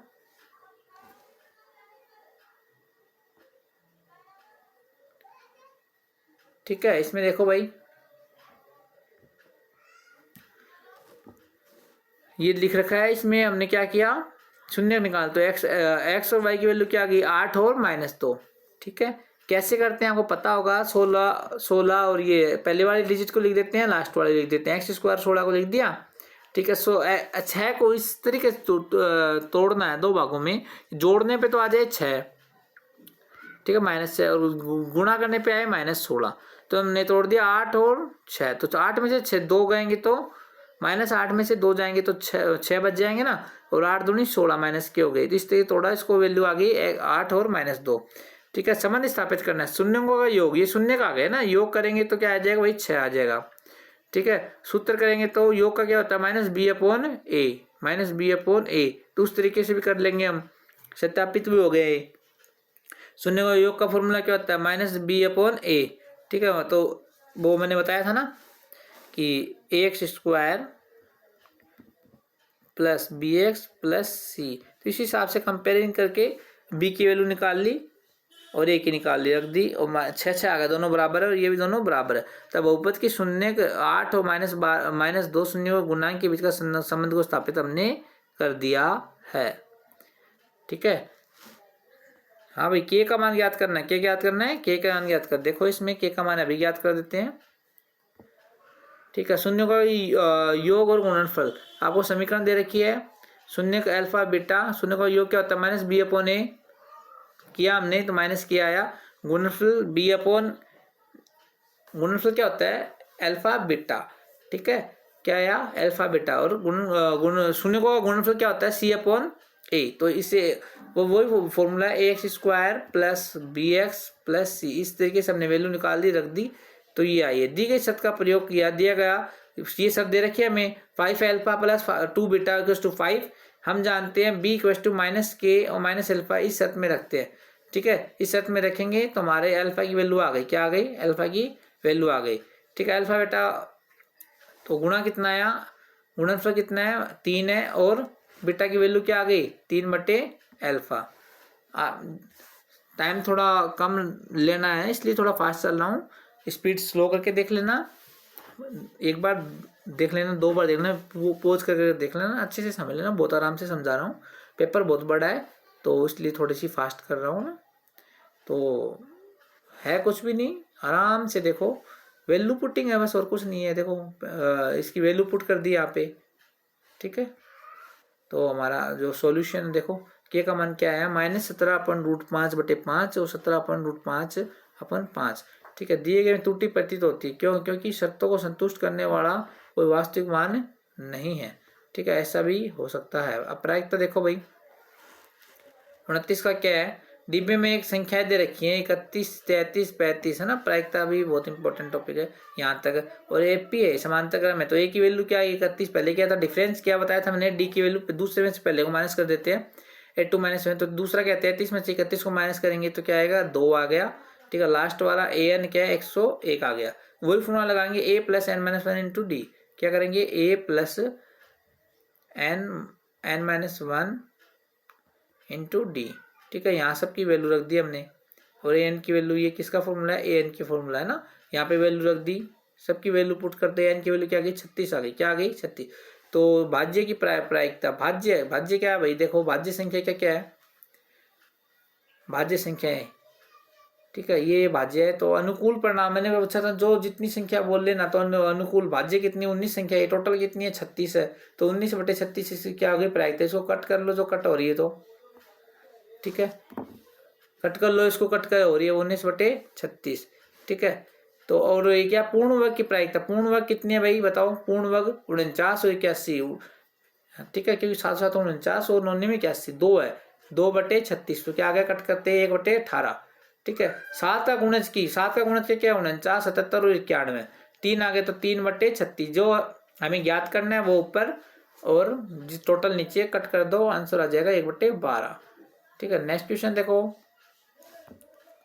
हाँ भाई, ये भी बहुत इंपॉर्टेंट है, क्वेश्चन आता ही आता है 10th के अंदर ये वाला क्वेश्चन, तो इसे ध्यान से देख लेना। सिद्ध क्या करना है, √6 प्लस √2 एक अपरिमेय संख्या, तो इसकी क्या है देखो, आप करेंगे तो इसको जो अपरिमेय बोले तो पहले परिमेय मान लो, परिमेय बोले तो अपरिमेय मान लो। हर स्टेप लिखना, लिखने की क्या होते हैं, हर पॉइंट के क्या होते हैं मार्क्स होते हैं। मान लीजिए 6√2 एक परिमेय संख्या, अपरिमेय बोला तो परिमेय मान लिया ना, तब इसे a बाई बी के रूप में लिखा जा सकता है। परिमेय को 1 बटे पी अपन क्यू के रूप में लिख सकते हैं, ए बटे बी के रूप में लिख सकते हैं। यहाँ पी ए व बी एक अभाज्य पूर्णांक है और B equal not equal to 0, अगर बी 0 हुआ तो इसका आंसर अनंत हो जाएगा ना। तो 6√2 क्या मान लिया हमने ए बटे बी। स्टेप 2 √2 को अलग करना है ना, √2 को क्या कर दिया अलग कर दिया, तो 6 को उधर ले गए, प्लस की चीज क्या आ गई माइनस में हो गई। ठीक है, और फिर इसका एलसीएम लेके ये आ गया। विरोधाभास स्थापित करना है, क्योंकि ए व बी पूर्णांक है ए व बी क्या है, पूर्णांक है, तो ए एक्स ये एक परिमेय संख्या है, ठीक है। ए और बी पूर्णांक है तो ये परिमेय संख्या है। इसका अर्थ है √2 भी एक परिमेय संख्या है, ठीक है। इसका अर्थ क्या है, √2 भी एक क्या है, परिमेय संख्या है, ठीक है। लेकिन हमें पता है कि लेकिन हमें पर जानते हैं कि √2 एक परिमेय संख्या नहीं है। रूट में क्या होती है, अपरिमेय संख्या होती है, ठीक है। तो √2 एक परिमेय संख्या, विरोधाभास हो रहा है ना, परिमेय संख्या नहीं है, ठीक है। √2 नहीं है, अपरिमेय संख्या है, तो इसका मतलब ये इसके बराबर है, तो ये भी एक अपरिमेय संख्या हो गई। इस तरीके से इसका करते हैं, परिमेय बोले तो अपरिमेय, अपरिमेय बोले तो परिमेय, ठीक है। इस तरीके से इसको क्या कर देते हैं, सिद्ध कर देते हैं, ठीक है। तो निष्कर्ष क्या निकला है, √2 विरोधाभास हमारी प्रारंभिक धारणा को उत्पन्न करते हैं, धारणा के कारण उत्पन्न हुई है, ठीक है। तो 6 + √2 एक परिमेय संख्या है, अतः 6 + √2 एक परिमेय संख्या हो गया ना, आंसर अपरिमेय संख्या, क्योंकि यदि इसे परिमेय माना तो √2 भी एक परिमेय संख्या होती है, जो कि √2 में पता है कि एक अपरिमेय संख्या, इसलिए 6 + √2 भी एक अपरिमेय संख्या है। नेक्स्ट देखो, नेक्स्ट क्वेश्चन क्या है, संपाती रेखा के लिए ए व बी का मान ज्ञात करना है। क्या करना है, ए व बी का मान ज्ञात करना है, ठीक है। ए व बी का मान ज्ञात करना, समीकरण का युग्म 6x ± y = 5 है ना, तो 3x वैल्यू पुटिंग करते हैं और कुछ भी नहीं, समीकरण का मानना कि युग्म ax + by + c है ना, मैंने बताया था ना, और a2 - es दोनों लिखने पर है ना। अब देखते हैं इसको, आराम से देख लो, बहुत आसान जोड़ बाकी गुणा भाग है एकदम, ये सब आते हैं। संपाती रेखाएं के लिए गुणांकों का अनुपात बराबर होना चाहिए, a1/a2 b1/b2 c1/c2। अगर ये बराबर है ना तब तो ये संपाती है, वरना ये संपाती नहीं है। हमारे पास दो समीकरण है, a1 इससे कंपैरिजन करके वैल्यू निकाल लो a1 a2 की, और हमने रख दिया, जिसे हम रखते हैं पहले स्टेप में क्या है, a1/a2 c1/c2। तो क्या रखा, इससे देखो ये a1 की वैल्यू आ गई पहले समीकरण से 2, और 3 क्या आ गई a2 की 2/3, और c है तो लास्ट वाली 5, ठीक है, -5, और उधर जाएगी तो माइनस में हो जाएगी ना। जैसे मैं दिखाता हूँ आपको, जैसे 2x - 1y और इधर जाके -5 = 0, इसको ऐसे लगाते हैं तो ये किसी सी की वैल्यू हो गई, क्या हो गई, सी की, ये बी की हो गई और ये ए की हो गई। वैल्यू रख दिया, इक्वल आया क्या, नहीं आया, ठीक है, नहीं आया तो ये क्या है, इक्वल नहीं आया ना, उसका क्या हो गया, एक्सप्लेन देखो इसका। यह कथन असत्य है जिसका अर्थ दिए गए समीकरण युग्म में चर a अनुपस्थित है, यदि समीकरण वास्तव में संपाती रेखा को प्रदर्शित नहीं करते, क्योंकि ये बराबर नहीं है, ठीक है। अतः आंसर समीकरण a अनुपस्थित है, तो ax + bx + c के मानक रूप में समीकरण 2 के स्थान पर a का अर्थ, तो a का कोई मान संभव नहीं है, क्योंकि समीकरण युग्म संपाती नहीं है, ठीक है। लैंग्वेज देख लेना अच्छे से आप, ठीक है, उस हिसाब से आप इसको कर लेना। 2, ग्राफिक विधि से हल कीजिए। इसको क्या करना है, ग्राफिक विधि से करना है, तो इसमें इसकी वैल्यू निकाल के और फिर ग्राफिक से इसको करना, ग्राफ विधि से हल करेंगे। समीकरण 1 के लिए बिंदु ज्ञात करना ना, देखो भाई बिंदु ज्ञात करने हैं ना, ये समीकरण रख दिया। अब x की वैल्यू 0 रखेंगे तो y की वैल्यू क्या आ जाएगी, -4 आ जाएगी। रख के देख लेना, जैसे मैं रख के दिखाता हूँ। इसमें देखो x की वैल्यू 0 रखेंगे ना तो y की -4 आ जाएगी। अभी मैं देख के दिखाता हूँ, तो 3 गुणा x है तो इसकी 0 आ गई। किसी को भी 0 से गुणा करते हैं तो 0 हो जाता है ना, तो ये माइनस है और ये 4 है। अब y दोनों तरफ निशान चेंज कर देंगे तो ये -4 आ गया, है ना। तो इस तरीके से इनकी सारी वैल्यू निकाल देंगे ना, इसको इससे और इस समीकरण से भी निकाल देंगे। अब इसका ग्राफ बना देंगे, क्या बना देंगे, ग्राफ बना देंगे, ठीक है, क्या बना देंगे, ग्राफ बना देंगे। और ग्राफ की वैल्यू क्या है, देखो ग्राफ बनाना, प्रतिच्छेद बिंदु ज्ञात करना ना। जब इन बिंदु को एक ग्राफ पेपर पर आलेखित करते हैं तो रेखाएं खींची जाती है, तो रेखाएं एक बिंदु प्रतिच्छेद करती है। प्रतिच्छेद बिंदु एक अद्वितीय हल होगा, क्या होगा, अद्वितीय हल होगा, ठीक है, क्या होगा, अद्वितीय हल होगा, ठीक है। तो ग्राफ विधि से हल करने पर प्रतिच्छेद बिंदु क्या आ गया हमारा, प्रतिच्छेद बिंदु 2 2 आया था। x की वैल्यू 2 है और y की वैल्यू भी क्या है, 2 है। ग्राफ पेपर करके इसको करके देखना, आपका आंसर भी सेम ही आएगा। समरूप त्रिभुज 32 नंबर का सिद्ध क्या करना है कि समरूप त्रिभुज क्या होता है भाई, एक समरूप जिसका रूप समान हो ना, QB/QR। 32 नंबर क्वेश्चन देखना भाई, 32 number Q B upon Q R, Q T upon Q P. ठीक है, दिए गए चित्र में जो आपको चित्र देखा है, देखो 32 नंबर का चित्र देखते हैं ना।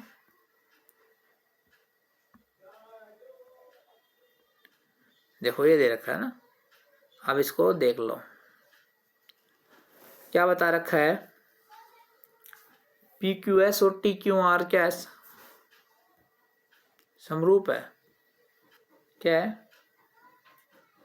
समरूप है। कहाँ है P Q S, P Q S ये है T Q R, T Q R ये बड़ा वाला जो त्रिभुज पूरा वाला है वो इसके समरूप है, एक जैसा है। ठीक है, दिखाई भी दे रहा है समरूप है, तो उसको बताना है हमें। तो एक बार देख लेते हैं जल्दी सी। हाँ भाई, क्या दे रखा है भाई, एक्सप्लेनेशन देख लीजिए ना। सिद्ध करना समरूप है, Q R upon Q S बराबर Q T upon Q P दिया गया है, जिसमें क्यू आर क्यू टी भी लिखा जा सकता है। इसको अपोजिट भी लिख सकते हैं, चूंकि क्यू पी क्यू और पी एस इक्वल है। इसमें हम प्राप्त करते हैं कि Q R upon Q T equal to Q S upon P S. चित्र के साथ ज़्यादा अच्छा समझ में आएगा, तो देख लेना ना। त्रिभुज में ये दे रखा है, तो ये इसमें क्यों और क्यों तो उपनिष्ठ हो गया ना। समरूप के लिए क्या इसने शर्तें लगाई है, दो एंगल सेम कर दिए, इसके दो एंगल कर दिए, क्योंकि उपनिष्ठ एंगल होते हैं ना। और क्यों आर ये सिद्ध कर दिया जो ऊपर दिया गया था ऐसे एस समरूप, तो साइड एंगल साइड से क्या हो गया, ये दोनों समरूप हो गए। ठीक है, तो इसलिए क्या है, समरूप है। देख लेना चित्र के साथ आराम से, कोई दिक्कत नहीं है। 33 नंबर का देखो, माध्यक और वजन और लुप्त बारंबारता बतानी। क्या करता है, लुप्त बारंबारता बतानी है। ये भी इंपॉर्टेंट क्वेश्चन है। ठीक है, कुछ विद्यार्थियों की संख्या कितनी है, 30 है। कुल विद्यार्थियों की संख्या कितनी है, 30 है। सारे क्वेश्चन इंपॉर्टेंट है, अभी पढ़ लो, लास्ट कंपटीशन एग्जाम तक यही क्वेश्चन आते हैं। अच्छे से समझा रहा हूँ, एक बार बेस तैयार कर लो, आगे तक कोई दिक्कत नहीं आएगी। और आपको क्लास अच्छी लग रही है, मेहनत मेरी अच्छी लग रही है, तो वीडियो को लाइक से सब्सक्राइब जरूर कर लें चैनल को। और ऐसे करने के लिए आप बेल आइकन को जरूर प्रेस कर दें। ठीक है, और बार बार इसको प्रैक्टिस करते रहें, आगे भी ऐसी क्लास आपको मिलती रहेगी। चैनल को सब्सक्राइब करें और बेल आइकन को प्रेस करें, और वीडियो को लाइक ज़रूर करें, और कमेंट करके ज़रूर बताएं कि कैसी लगी आपको क्लास। ठीक है, थोड़ा टाइम छोटा वीडियो बनाने के लिए थोड़ा फास्ट चला है, तो आप एक बार में समझ में नहीं है, 2 बार देख लेना, 3 बार देख लेना। बहुत ही आसान अच्छे तरीके से समझाया गया है। चलो नेक्स्ट क्वेश्चन करते हैं। बारहवार्ता का योग क्यों पूछा है, क्या पूछा है, कुल विद्यार्थियों की संख्या कितनी है, 30 है। बारहवार्ता का योग, इनका योग कर लेंगे, जो 30 दे रखा है ना, वैसे जोड़ेंगे तो 22 बराबर F1 प्लस F2। तो F1 F2 कितने आ गए, 22, 30 में से 22 माइनस कर देंगे तो क्या आ गया, 8 आ गया ना। माध्यक वर्ग व सूत्र का उपयोग करेंगे। माध्यक तो क्या आ गया, F1 प्लस F2 पूछी तो 8 आ गया ना। और माध्यक वर्ग सूत्र का प्रयोग करेंगे। माध्यक क्या होता है, माध्यक और माध्यिका बराबर होती है, 53 kg है ना। और 50 से 55 में आता है, क्या आता है, 50 व 55। तो इसका फॉर्मूला क्या होता है, L plus N/2 minus CF upon F गुना H। ये सारी वैल्यू निकाल लेंगे हम उससे। L जो उसकी लोअर लिमिट होती है, ठीक है, N/2, ठीक है, तो 60/2, N की वैल्यू 30 थी। CF जो ऊपर वाला होता है, और F1 F2 की वैल्यू यही वैल्यू पूर्ति कर दी, और आंसर हमारा आ जाएगा। आंसर हमारा आ जाएगा 33।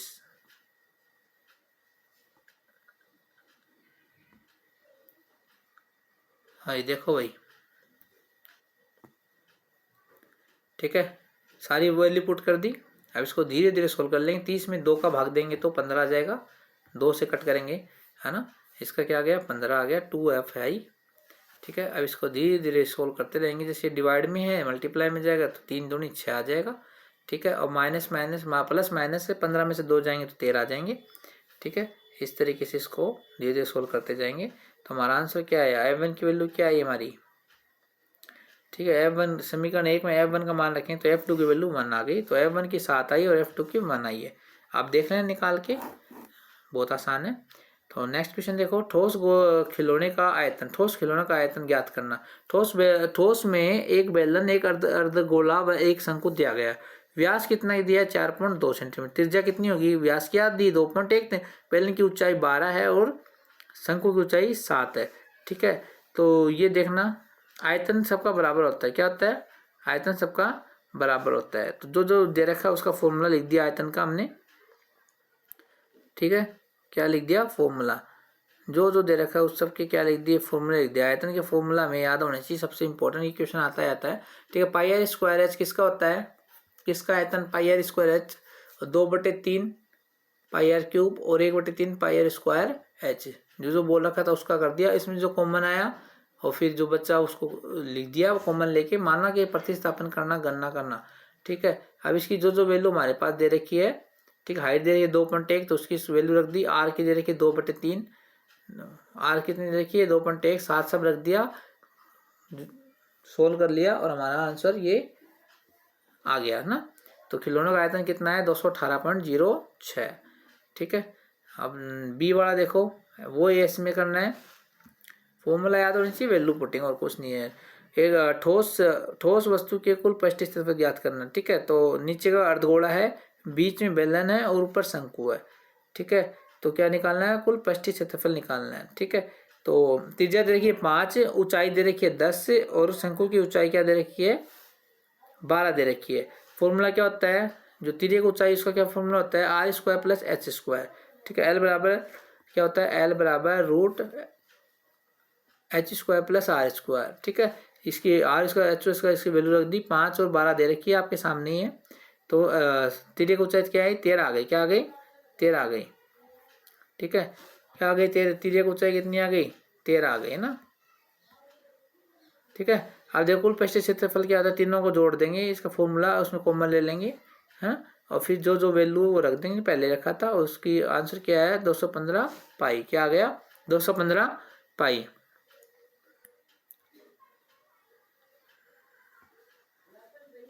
ठीक है। हमारा आंसर ये आ गया। नेक्स्ट क्वेश्चन देखो, द्विघात समीकरण एक्स का मान ज्ञात करना है ना, द्विघात समीकरण से एक्स का मान ज्ञात करना है।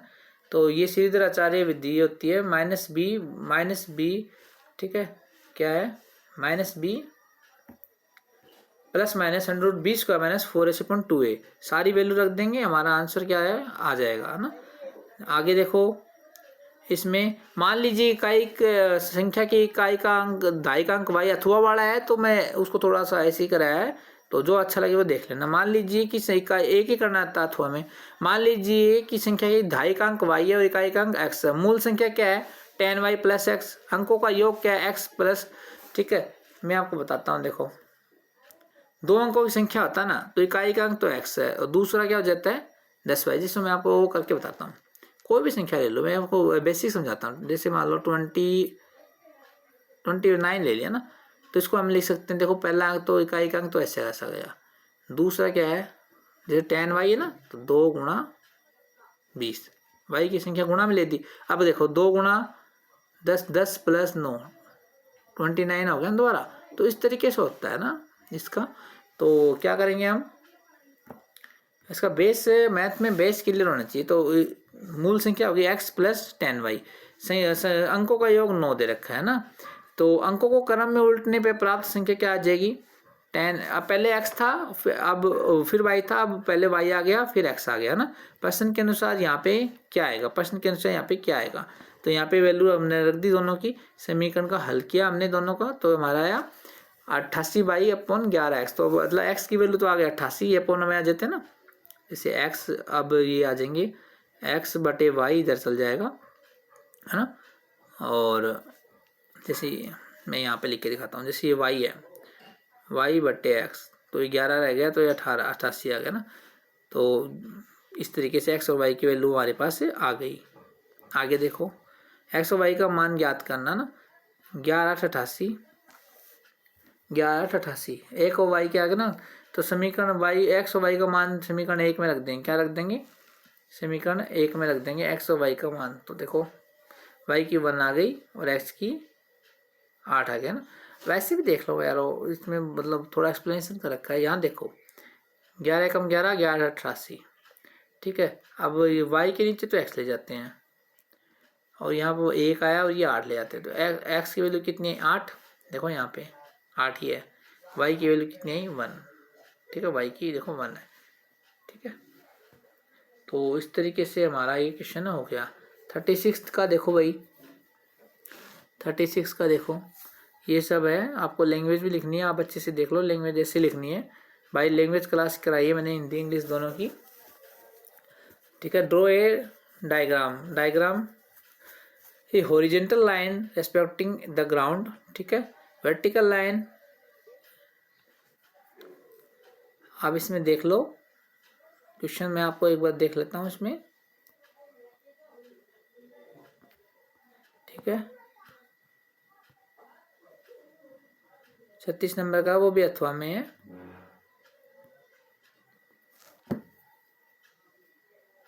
दूसरी साथ कंपनी एक नया खंभा से सिग्नल टावर लगाने के लिए क्षेत्र का सर्वेक्षण कर रही है। सर्वेक्षण के दौरान जमीन से 50 मीटर ऊपर एक ड्रोन ऊपर, क्वेश्चन आप देख लेना ना, तो इसमें मैं बताता हूँ आपको कैसे होगा,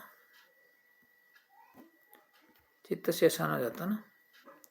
तो एक दूरसंचार कंपनी एक नया सिग्नल टावर लगाने के लिए क्षेत्र का सर्वेक्षण कर रही है। सर्वेक्षण के दौरान जमीन से 50 मीटर ऊपर एक ड्रोन ऊपर से दृश्य की तस्वीर ले रहा है, ठीक है। लेने के लिए स्थिर ऊंचाई पर उड़ रहा है। ड्रोन पायलट देखता है ड्रोन से ऊपर एक मौजूदा भवन से इसके अवनयन कोण कितना है, 30 डिग्री है, ठीक है। वही पायलट देखता है कि भवन के ठीक सामने जमीन के एक बिंदु से देखने के लिए जमीन के ड्रोन का उन्नयन कोण कितना है, 60 डिग्री है ना। जमीन से देखो एक ये उड़ रहा है, जमीन से 50 मीटर ऊपर है, ये कितना है, 50 मीटर ऊपर है, ठीक है। और वो वहां से देख रहा है मौजूदा पायलट दौरान ड्रोन से एक मौजूदा भवन के शीर्ष का उन्नयन कोण है ना, 50 मीटर ऊंचा उड़ रहा है और ये एक भवन है, इससे शीर्ष का उन्नयन कोण कितना है, ये भवन, ये तो 30 डिग्री हो रहा है, उसके जमीन से हो रहा है 50 डिग्री हो रहा है, कितना हो रहा है, 30 डिग्री हो रहा है, और ये 60 डिग्री हो रहा है ना। तो इसकी 36 दूरी पूछी है, क्या पूछी है, 36 दूरी पूछी है। तो आपको देखो यहाँ कर लेते हैं इसको, ये आप किसकी लैंग्वेज है, बाई लैंग्वेज आप देख लेना इसको, लैंग्वेज को ना। तो हिंदी में लंब बटे कर्ण, आधार बटे कर्ण, लंब बटे आधार हो जाएगा 10, 60 दे रही कितनी, ठीक है, √3, 60 की वैल्यू √3 होती है, ये 50 दे रखा है आपको। लंब बटे आधार में क्या है, लंब 50 है और आधार सी है, ठीक है। तो इसको सोल्व करने क्या 28.87 है, 28.87 ये हमारी वैल्यू आ गई, ठीक है। नेक्स्ट देखो,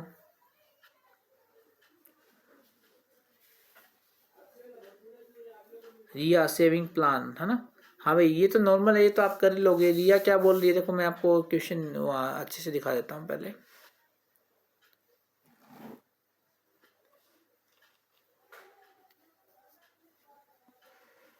अथवा वाला तो छोड़ो एक बार, ये देखो, ये तो नॉर्मल आप सभी कर ही लोगे। रिया हर महीने पैसे बचाने का फैसला करती है, ठीक है। वह अप्रैल में 200 रुपये से शुरुआत करती है, ठीक है। 200 रुपये बचाए उसने अप्रैल में। हर महीने वह अपनी बचत में 50 रुपये की बढ़ोतरी करती है। तो अप्रैल के बाद क्या है, अप्रैल में कितने बचाए उसने, 200। अप्रैल के बाद क्या आती है, मई उसने कितने बताए, 250, ठीक है। कितना बचाया, 250, ऐसे करते हैं। तो 2 साल तक बचाती है, क्या बचाती है, 2 साल तक बचाती है। फिर अब ये क्वेश्चन आया, रिया के पहले 5 महीने में बचत कितनी थी, ठीक है। तो 200, 250 इसको लिख लो, अलग से जोड़ दो, 200, 250, 300, 350, 400, कितने हो गए, 1 2 3 4 5, इनका ऐड कर दो, ठीक है। वो आंसर आ जाएगा। मैं आपको वैसे प्रिंटेड फॉर्म में दिखा देता हूँ। तो इसका शुरू के 5 महीने, 5 में क्या आया देखो, हाँ भाई शुरू के 5 में देखो मैंने लिखा था, उस हिसाब से आपके सामने है, ये तीनों है, इनका आंसर कितना आ जाएगा, ठीक है। ये सब वो जोड़ती है, ठीक है। और नेक्स्ट, और क्या बोला था उसने, नेक्स्ट क्वेश्चन देखो उसका, जनवरी में वह कितनी बचत करेगी, जनवरी में कितनी करेगी और 12 महीने में कुल कितनी राशि करेगी, इन सब का आंसर आपके सामने है, ठीक है। Determine the month number of January में कितना करेगी ना, अप्रैल से करेगी, तो वो उस तरीके से निकाल सकते हैं, नॉर्मल तरीके से भी। और आपके सामने ये वाला भी है फॉर्मूला, a + n - 1 × d, ठीक है। तो a+ पहले में 200 किया उसने, क्या किया, 200 किया, ठीक है। ए प्लस एन माइनस वन, तो कितने महीने हो गए जनवरी के? 10 महीने हो गए ना, अप्रैल से शुरू किया था। N minus one into D, different कितना? 50 रुपये का अंतर है हर बार, ठीक है। तो इस फॉर्मूले से हमने पहले भी क्वेश्चन किए थे, वो लगा दिया। ए क्या पहला 200 रुपये था, एन मतलब 10 महीने, जनवरी अप्रैल से जनवरी तक है ना, और फिर डी क्या डिफरेंस हर महीने 50 का, तो निकाल 650 रुपये उसके आ जाएंगे। टोटल सेविंग 12 महीने में टोटल सेविंग के वो टोटल, अभी ये वाला एक फॉर्मूला और देख लो आप,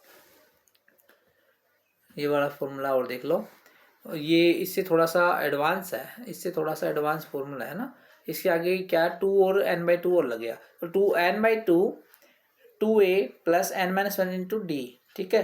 तो n की वैल्यू ये 12 महीने है, ठीक है, और a की वैल्यू पहले 2 है और n की वैल्यू 12 है, रख दिया। तो क्या 5700 रुपये वो अपने पास सेव कर लेगी, ठीक है। क्या करेगी? 5700 रुपये अपने पास कर लेगी, है ना। ऐसे एक नंबर 12 महीने में वो पूछा होगा भाई क्या, क्वेश्चन देख लेते हैं। हो गया। तो यदि वह 12 महीने में कम से कम 5000 रुपये बचाना चाहती है तो क्या उसकी वर्तमान योजना इस लक्ष्य को प्राप्त करती है? हाँ जी, बिल्कुल करती है, बिल्कुल करती है, क्योंकि हमारे पास 5700 आए थे। कितने आए थे? 5700। देखो 12 महीने में कितने करेगी? 5700। क्या करेगी? 5,700, 700 रुपये एक्स्ट्रा है, वो 5000 करना चाहती है, तो ये सफिशियंट है ना। क्या है हमारे पास? सफिशियंट है। The total compare the total number, है ना। तो she can achieve your goal. Her current plan will allow her to save more than 5,000, है ना। तो 5,000 से ज़्यादा ही है, बस 5,000 सोच रही है, तो ये प्लान जो उसने सोचा है वो एकदम सही है, ठीक है। नेक्स्ट देखो, ऐसा पहले भी किया है, क्वेश्चन देख लो एक बार दोबारा, ऐसे पहले भी तो किया है। तो नेक्स्ट क्वेश्चन देख लेते हैं एक बार।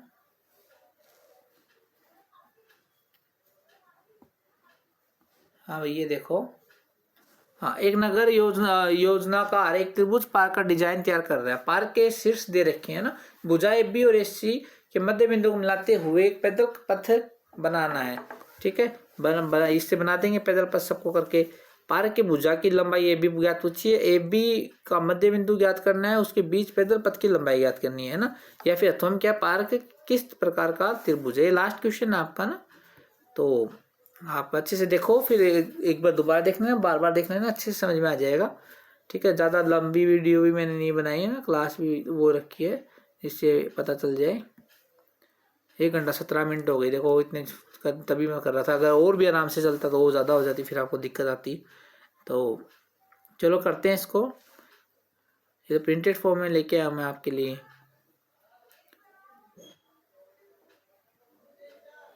तो अपना ये वाला हो गया था। हाँ भाई ये देखो, हाँ जी, जो आपको दे रखे हैं वैल्यू डिफरेंस डी वाला निकाल के x2 माइनस x1, ये वाला फॉर्मूला निकाल के इसके बीच की दूरी हमने निकाल दी, ठीक है। बीच की दूरी क्या है? 8 है, ठीक है। The length of the side A B की लेंथ पूछी तो 8 हो गई है ना। अब क्या पता है, use of the mid point A B की वैल्यू पूछी थी तो 8 हो गया ना।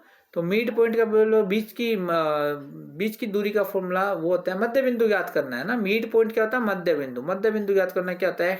x1 plus x2/2 y1 plus y/2। तो इसमें जो वैल्यू थी वो ले ली और हमने वैल्यू रख दी, और आंसर क्या आया?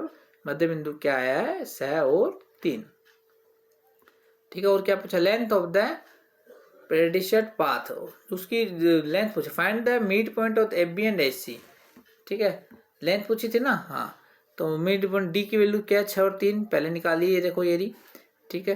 तो कोऑर्डिनेट ऑफ ए 2 और 3 है, और सी का क्या है? 6 और 11।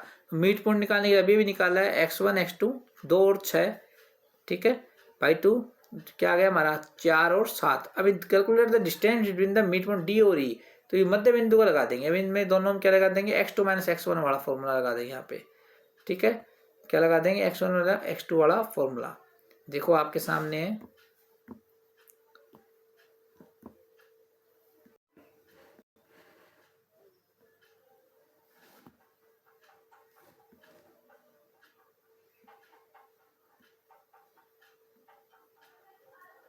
हाँ भाई, लेंथ ऑफ द पाथ, मध्य बिंदु का लगा देंगे इसके अंदर, ठीक है। तो दो बिंदु हमारे पास है ये दोनों, इसमें मध्य बिंदु फॉर्मूला नहीं, एक तो ये आया एक ये, इन दोनों के मध्य बिंदु फॉर्मूला लगा देंगे तो हमारा आंसर क्या आया 4.47, ठीक है। तो the length of the perpendicular path root 2 unit of the express क्या है 4.47, ठीक है। आ गया। अब देखा the length of the side की निकालेंगे एफ बी सी और ए सी, ठीक है। तो इसका फॉर्मूला क्या हो जाएगा, वही लगा देंगे दोनों में बीच की दूरी का x2 माइनस वाला, और 4√5 और R4 classify the triangle based on the side, ठीक है, साइड लेंथ। तो BC और AC बराबर है तो टू इक्वल साइड आया, तो ना दो भुजा समान है ना, तो इसका क्या आएगा समद्विबाहु त्रिभुज है। कौन सा त्रिभुज आ गया, समद्विबाहु त्रिभुज आ गया, ठीक है। तो इसी के साथ आपका पेपर कंप्लीट हुआ है। तो आपको बार बार में इसको देख लेना है, एक बार में समझ में नहीं आए तो, और वीडियो अच्छी लगी है तो लाइक ज़रूर करें, कमेंट करें, और ऐसी वीडियो प्राप्त करने के चैनल को सब्सक्राइब करें, बेल आइकन जरूर दबा दें जिससे आपको नोटिफिकेशन मिलता रहेगा। तो आपके अच्छे मार्क्स आएँ इसी शुभकामनाएं के साथ। ऑल दी बेस्ट आपको। अपनी क्लास यहीं ख़त्म करते हैं। आज के लिए इतना ही। जय हिंद, जय भारत।